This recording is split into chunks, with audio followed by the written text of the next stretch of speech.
Assalamualaikum and hello YouTube, my name is Nur Muhammad from NWatch, and yes, we are back with the part 2 of my SOTC State of the Collection. Right, so I've done a part 1 of this particular video, so please, if you haven't already see that one, please go ahead and I will leave a link or a card here on top here, but I'm not sure where it's going to be appearing, but I think it's over there. And yeah, let's go to part 2.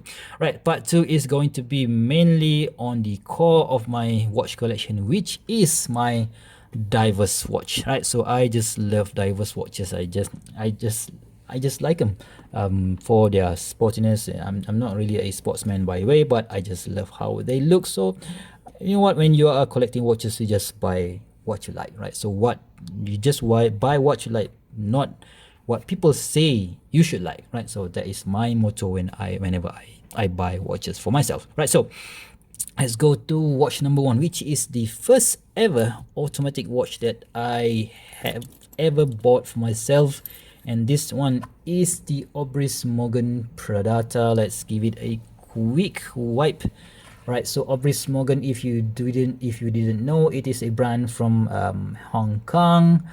I think they've been making watches since 2016, and their their dive watches, you know what, are quite unique in design. So they don't really copy other manufacturers design or something like that, but it is quite thick. So this is the first automatic watch that I've had. I wanted to, for it to be something unique, so I've got this DLC black coated watch. So yeah, you can see that we have quite a lot of scratches, especially on these screws here and on these lug holes here.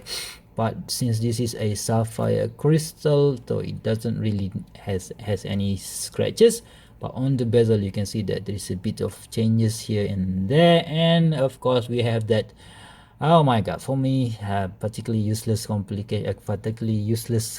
We have an automatic quick helium escape valve. So I'm not a diver, so I'm not going to be using that one. And on this bezel, or this metal bezel, we have a loom pip that I've already knocked. And yeah, this is one lesson learned here. So you should not buy an exposed loom pip watch or loose exposed loom pip bezel, so that thing will fall off, right? So very simple. What do you call this, a polished, oh no, is it shiny, super shiny black dial there with this orange second hands and a simple stick hour and minutes hand. And I just hate that 4 o'clock ish date position, which is very, I don't know why I bought this thing, but yeah, still, it is my first ever automatic watch, so I'm not going to be selling it anytime soon. But if you guys do want to buy it from me, I'm not, maybe you could swing me. Right, so anyway, this is a heavy watch. That is why I've never used it on the supplied bracelet, which is really cool by the way. So it is an engineer style black DLC coated bezel bracelet as well, and I normally use this on this NATOs or something similar, right? So this is the first ever automatic watch that I've bought for myself, right? So next up is this Seiko Monster 2nd generation. Yay. Hey, so this is, for me at least, this is the best looking Seiko Monster ever, and I just love that look. So some people never get the design. I think I could. That is why I've bought the 4th generation Monster over there. All right, so this came, I think I've bought this somewhere around 2016, while it was still very affordable. I'm not going to be saying it as a cheap watch, but it is, I think it cost me about 150 bucks back then. And if you try to search for this thing now, you're gonna be looking at maybe 400 to 500 bucks. So that is one of the reason I'm not going to be selling this thing anytime soon. And this is also my first ever Seiko in my collection, so that's also, you know what, a nostalgic, or gives me a nostalgic feeling, nostalgia. I'm not sure, but anyway, so it is what it is, and I just love it for what it is. Right, so what's up? What's the next one? The next one, I'm just gonna be going random here or not. So maybe I should go to the ones that I acquired first, right? Yeah, so this is the order that I acquired it. So this is another Seiko that I just love, and I don't think it will ever leave my collection. This is the SRPA 21 K1 version. This is the global version, or is it the Malaysian version? I'm not really sure, but yeah, this is the first ever collaboration with Padi, done by Seiko. So I've immediately got it when they released it. I even put a down payment on a store here in KL, and yeah, I've got it like 1 month later.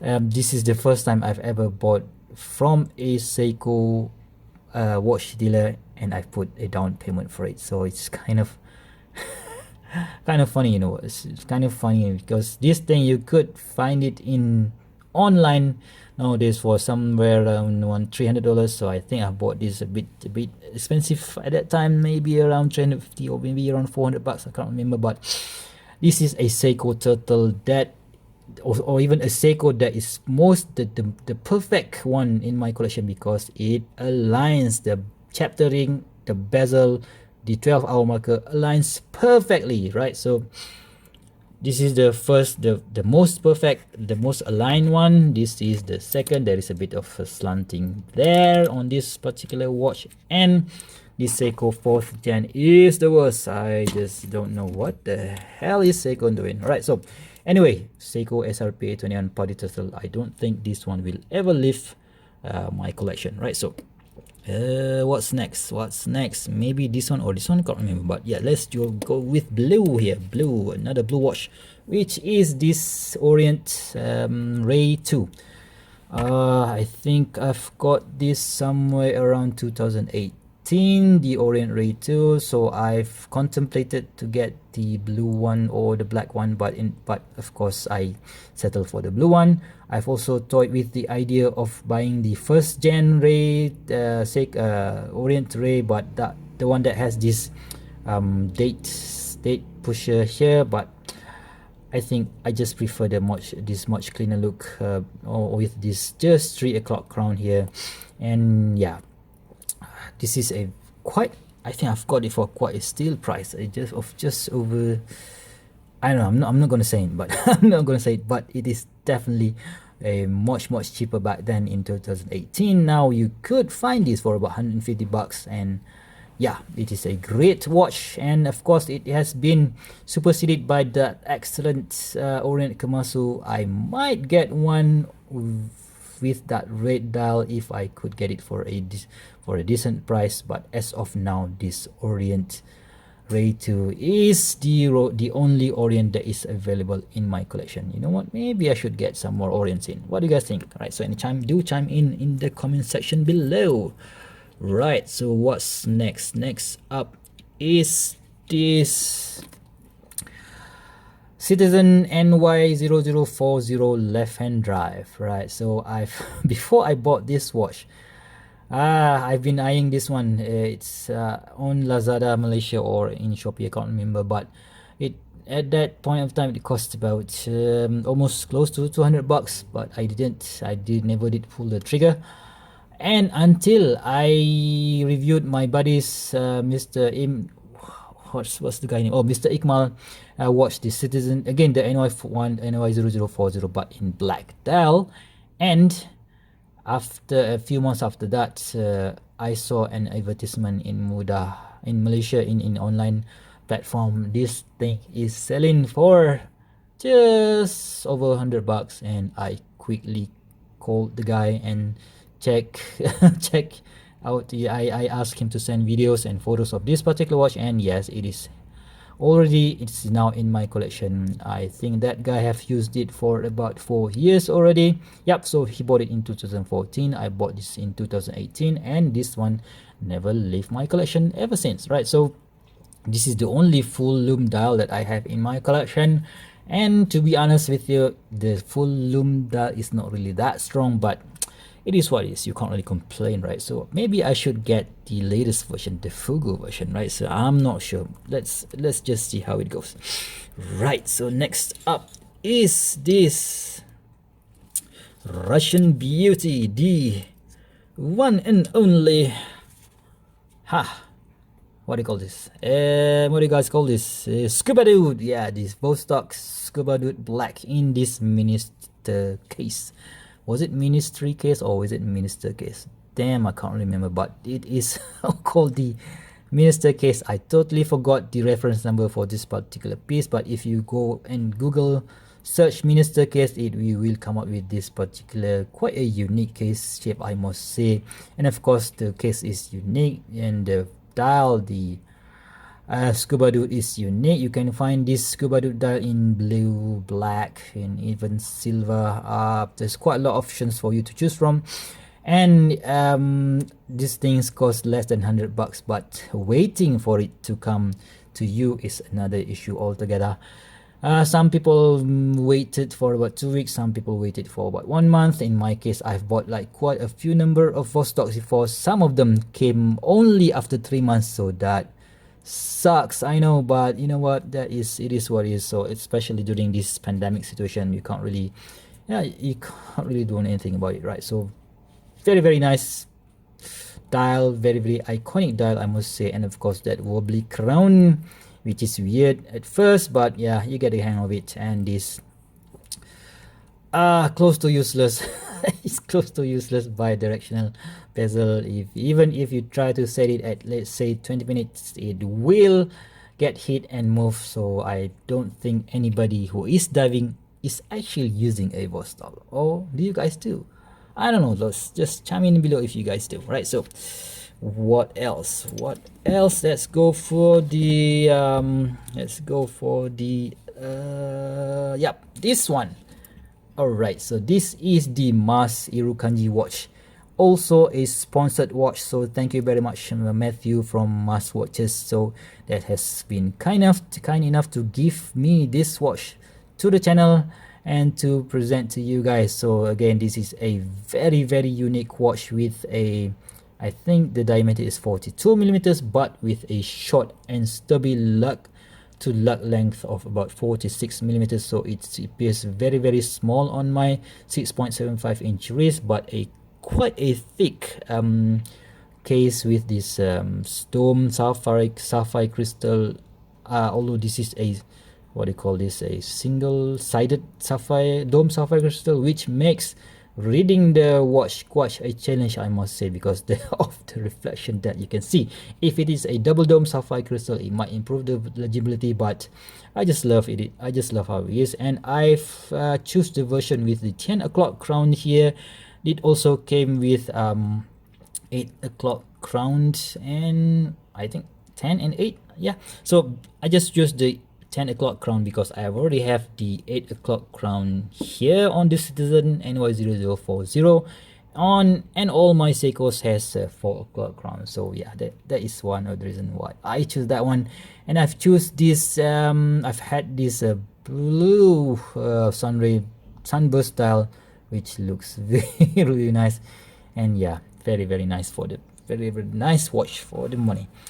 Right, what's up next is which one to go first? So yeah, this Seiko, the third Seiko that is still in my collection. This is the Seiko Monster 4th generation, the SRPA, or is it SRPD 25K1? I can't remember. So anyway, so this is the 4th generation Seiko Monster, which they say does not, is maybe the worst looking monster ever. You know what, I don't agree with that. You know, I think this is a more mature Seiko monster in my opinion. So it is still a monster, so you can't really change that fact because of this hands, because of the way the bezel is designed, because of this indices. So it is more adult looking Seiko monster, but of course with that comes a few refinements. I've done a full review comparing this 4th gen with the 2nd gen. So if you guys haven't to watch it already, please go ahead and check out my video archive. So I'm 44 this year, so I, instead of using that one, the very garish looking or monster Dracula looking thing, I normally go for this one now because of my nature of work. I'm a manager in a factory, so I need to be looking quite, you know what, professional nowadays. So yeah, so I just go for something a lot more mundane and a lot more, you know what, a lot more less garish than that one, right? So I just love this thing. So it came on the original bracelet, but I've put it on this silicone strap that I've got together with my SBDC 053. I've sold the watch, but I've kept this excellent silicone strap, and yeah, I think it looks really nice on this Seiko Monster 4th generation. Right, so what's up next is this, my first ever what do you call this, high-end homage. Can I say that? High-end homage from a Chinese maker. This is the Proxima Scuba Master Professional. So you guys, when you see this, you know that this is an homage to the Seiko Marine Master MM300, right? MM300. So this features a monoblock case. So in case of the Seiko, it will have that Hokusai Kanagawa wave. On this one, we have a dolphin, a bit, you know, a bit cute, I must say. But this is my first ever monoblock case. Check out how thick that thing is. This is a big watch, right? So there's no running away from it. So this is a big watch, but somehow it sits on my wrist. So really nice. That Seiko magic plays really well on this one. Of course, we have this ceramic bezel insert. We have sapphire crystal. We have that gilt dial, gilt indices, gilt our minute hands and the second hands, and the bezel action. I just love how this thing feels. And we have a dual lume, right? So I have a BGW9 lume on the ceramic, and C3 Superluminova on the hands and on the indices. And yeah, this is a heavy watch, but a nice one, guys. Okay, so the next one, this is the latest one in my collection. Another homage watch, right, from China, from AliExpress. So this is the steeldive Seiko tuna homage. And yeah, you know what, I bought this one because I wanted to know how will a tuna work on my wrist, and I think it works just fine. And because of, even though this is a large watch of 47 millimeters in diameter, but the short lug to lug of just 48 mil do really makes it wearable on my wrist. I don't really mind the thickness because I could pull off this one no problem at all. And this is of course a 15 millimeters thickness, but check out that design. The Seiko tuna design works really nice on this particular piece, and the black date wheel there, just nice. And of course this one also has that dual lume thingy. So we have a blue BGW9 on the ceramic bezel insert, and we have a C3 Superluminova on the dials as well, right? So I think that's all, guys. So what do you guys think of my collection? So you know what, I think I'm thinking of adding a few more, maybe. Oh, I've sold my GMT watch, GMT Panis, so that one maybe needs a replacement anytime soon. And yeah, I'm thinking of getting a GMT watch, and also I'm thinking of getting an Omega homage watch. So I just don't know which one, just don't know which one to go for. And also thinking of getting a pilot's watch, so I'm not sure. So that is the planning for the future, but as of now, it is what it is. Let me just count how many do I have on the table. 1 2 3 4 5 6 7 8 9 10 11 12 13 14 15 16 17 18 19 20. 20 watches. just 20. All right, so anyway, if you guys like this type of video, please go ahead and give me a thumbs up. And if you want to see more future video reviews such as this one, and if you have any suggestion of what other watches that I should add, or what other watches I should just sell off from this collection, please do let me know in the comment section below. until next time, I'll see you soon. But before we do that, let's do a quick loom shot. Boom. Yeah, quite an awesome loom everywhere, and I should get this room a bit darker. Yeah. All right, so anyway, let's just, you know what, stay safe, stay well, and do take care of yourself, guys, and I will see you soon. Bye bye.